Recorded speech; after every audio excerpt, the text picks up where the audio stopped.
Hello. Hello. Um, sorry, I'm a little nervous.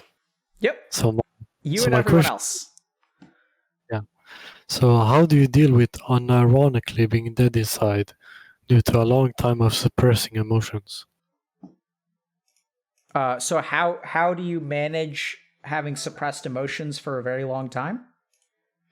Yeah, and I feel kind of dead inside. Like I don't even feel alive. I can't even feel any emotions. Do you feel any emotions? Like, let's say I'm playing a game and sometimes I can get frustrated and things like that, but not like I don't know. I don't know how to explain it. I just I don't know. Take your time. Um, I can feel like um, the edge of an emotion, if that Mhm. makes sense. Like I can't feel like hate or love or like happy or maybe sometimes sadness, but it's like it's not like Yeah. sorry. Yeah. Nope. I think you're doing great. And what am I calling you, friend? You can call me RKM or my name is Raven, if you Ravid. can pronounce that. Sure. Yeah, So Ravid, I think so what I'm hearing you say is that you kind of feel the edge of emotion, but you don't really feel emotions. exactly. Yeah, Okay. So I think you did a very good job of explaining. What do you think? I don't think so. Okay. Fair enough. Well, So I understood what you were trying to say, right? yeah. Okay. Anyway, so Ravid, how long have you felt dead inside? Like I was depressed when I was like 13 or 14, around that age, Mm-hmm. and probably ever since that. And how old are you now? I'm 19, turning 20. Have you had treatment for depression? No. Okay. Would you say that between like 13 and now you felt about the same level of dead inside? Or are there periods of time where you feel like better for a little while and then you go back to feeling dead inside? Um, Probably that I feel better sometimes. Okay. And can you help me understand a little bit about why you haven't gotten treatment for depression? Well, I went to a psychologist once and they didn't really understand me. So they just said like you don't have depression, like go home or something. I don't know. So did they offer to see you again, or they said I'm not going to see you because you don't need to be here? It was kind of like an appointment to assess if I have depression or not. And that person didn't think I had it, I see. so it was kind of ended that. And how long ago did you see this person? It was when I was like 15. Okay. So here's my first thought, Robin. Okay, so you may have depression, and if you have depression, there are treatments for depression. And I think it's worth seeing someone again, right? Because the Well, I story, don't think I have depression actually. what do you think you have? I don't know what I have. I don't Okay, feel anything. I don't. sure. So I think that's fair. You may have depression, you may not have depression. You may think you don't have depression. I completely agree. I don't know if you have depression or you don't have depression. What I'm saying is that when we think about fixing a problem like this, there's a chance you have depression. And so the right thing to do is to at least we need to know whether you do or you don't, right? Does that make sense? Yeah. So I'm not saying that this is the end of my recommendation, but I think a useful piece of this puzzle is going to be getting evaluated by a mental health professional. And the story that when you were 15 and the story when you're 19 are different stories.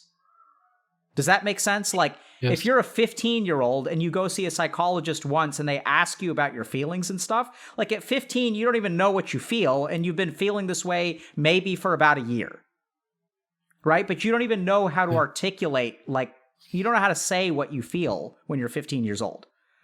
That's a very different story from when I turned 13 or 14, I started feeling depressed, and I haven't really felt emotions for the last 6 years. It's a completely different story. Yeah.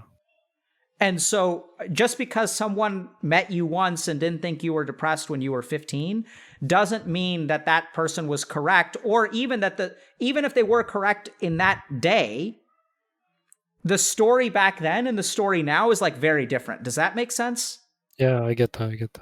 Right? So that's a really important like clinical piece to understand, is that if you guys have been evaluated for something at some random time in the past, and you guys like got even like, it's not even, it may have been possible that someone diagnosed you with depression and now you don't have depression. Like there are all kinds of mistakes that can be made in the diagnostic process. And Ravid, I think you should get an evaluation. I'm not going to end there. I'm going to talk to you about, I think, the more the answer that you're looking for.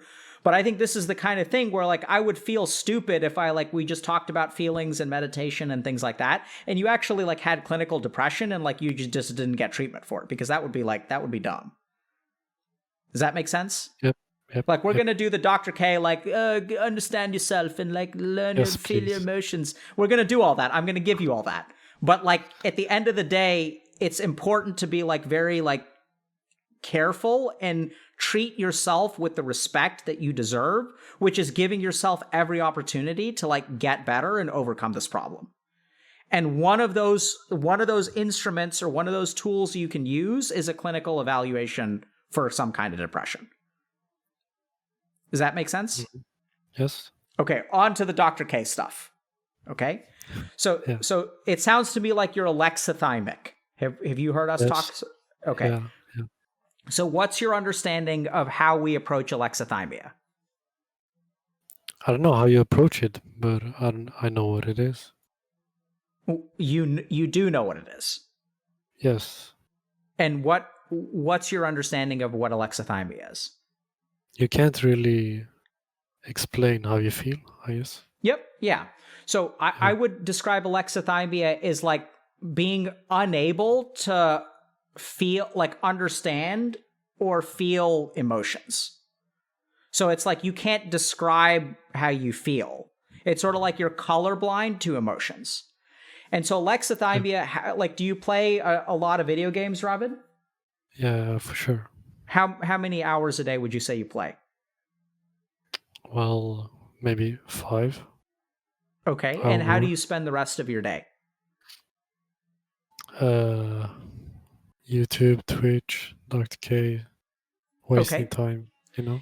Yeah, so I think this is the kind of thing where like you literally, like if you play games and are like consuming YouTube, you know, for most of your day, those things are going to suppress your emotional circuitry in your brain. So there are these things called fMRI studies. So F stands for functional magnetic resonance imaging, which is a study that looks at blood flow to the brain. And what we discover from fMRI studies is that when you play video games and do this kind of mindless stuff, like watch YouTube and things like that, what they do is they actually reduce the blood flow to the parts of your brain that experience emotion. And so you're kind of like, you activate this like dopamine circuitry and shut down your emotional circuitry, which is why games feel so good and that we use them as a coping mechanism. Anything that we use as a coping mechanism reduces our negative, like our ability to experience negative emotions. So like earlier today, I had something stressful happen and like I pulled up Valheim for like 15 or 20 minutes and it made me feel better because like you kind of forget and then like all those negative emotions like go away for a little bit. And so I think this is where we've got to really approach this kind of from a couple of different angles. One is that as long as you're basically like playing games at this rate, it's going to be difficult for you to feel emotions because you're going to be shutting off. You're going to be reducing blood flow to the part of your brain that like can experience emotion. And so this is where we've got to think a little bit about how you can do other stuff. So the next thing is that any questions about that? I mean, I that's kind of complicated, but I was going to lay out 2 or 3 other things. I wanted to add that, like, I think I also use like orgasm to do the same thing. Yep. Yeah. So people do that, right? So if you look at people, like we've had a couple of porn addiction streams, which you should check out on YouTube. But like so orgasm and like pornography and things like that are also other ways to like suppress emotions. Yeah. And so Ravid, you've got a couple of other options going forward. The first is that if you want to get in touch with your emotions, like you have to cut back on some of these things. If you can't cut back on those, that's okay. There are other things you can do. So the next is that like you can intentionally activate that emotional circuitry. So this is what things like therapy, or we do this in coaching too, where like our coaches work a lot with people with alexithymia, because like your coaches will, and what they're going to tell you is that like you can access your emotions through your body too. So especially for men who are alexithymic, I would say that even if you can't feel the emotion, you may feel stuff like in your body. Like, does that make sense to you? Yes. What do you feel in your body? Right now? Like, that could be an emotion. I have to think, wait. Let me ask you this. What do you feel in your body when you go to bed at night? Warmth. What? Warm. Yes. Okay. Do you feel safe? Yes. Relaxed. Okay, so you do feel relaxed. Like, how do you feel when you wake up in the morning? Tired.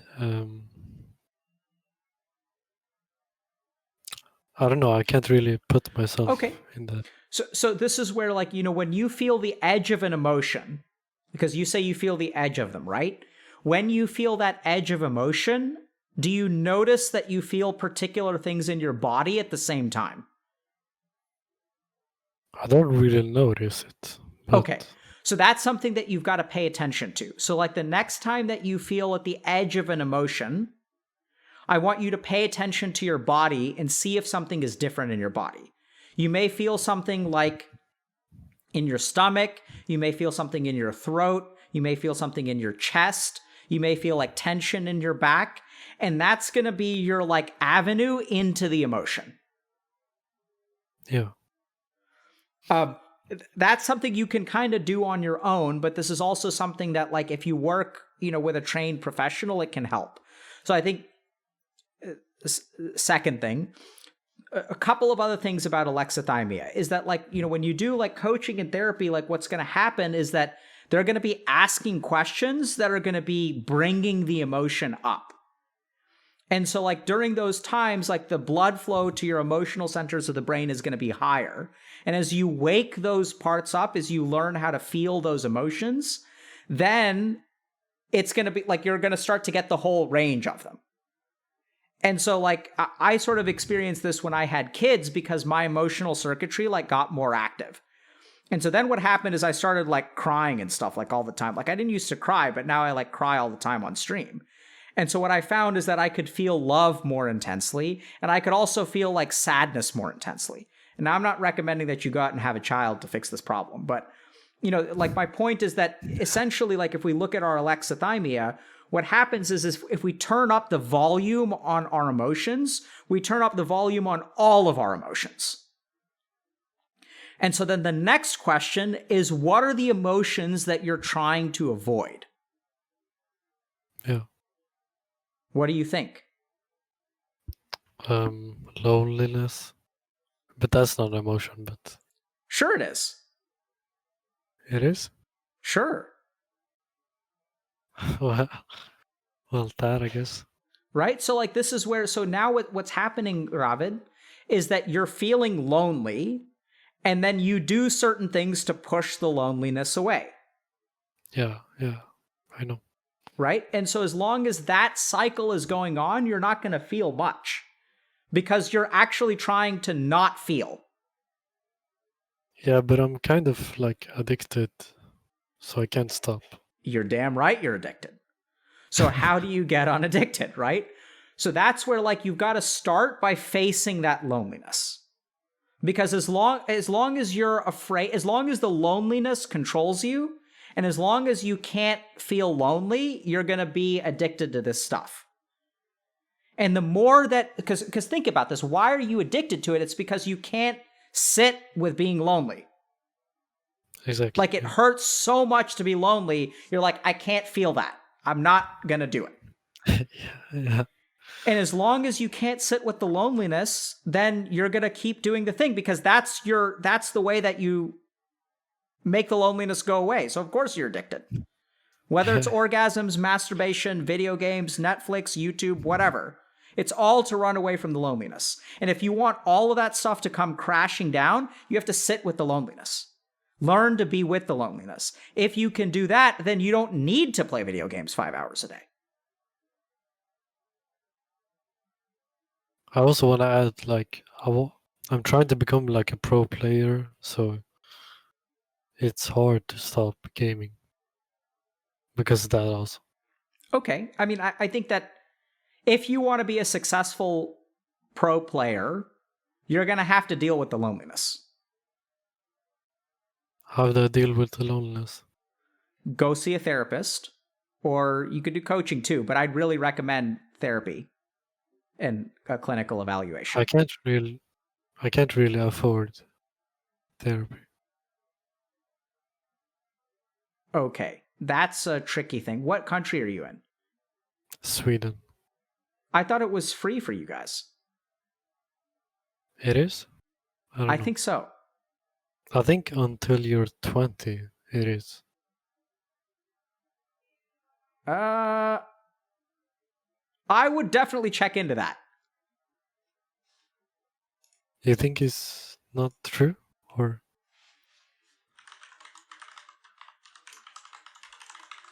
what do you mean check into it? I would investigate whether you actually have to pay for it or if there's some way you can get it for free. All right, I will. And there are usually like even people who will in any country, oh, well, I don't know about any country, but generally speaking in North America and in Europe, there are organizations that will offer therapy for free.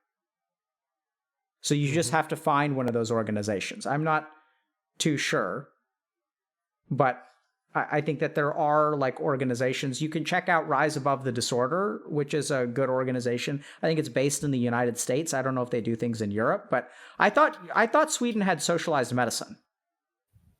Maybe they do. I'm not saying that. I'm just saying what I think. Yeah. So I would investigate that. Because I think the problem that you're going to face in the Swedish healthcare system is that you're going to have to wait a long time to find a therapist. But I think it should be free for you. Also, I think you have mentioned like when you meditate and you get like a no mind state, that's when the emotions like come up. Mm-hmm. Yeah. Because you're not suppressing them anymore. But I haven't really been successful in getting there. Okay, so that's perfectly fine. So I would continue practicing meditation. And this is where you may be able to find like a local group that you can join to like, you know, help you meditate on a regular basis. And you know, if you haven't entered a no mind state, that's totally fine.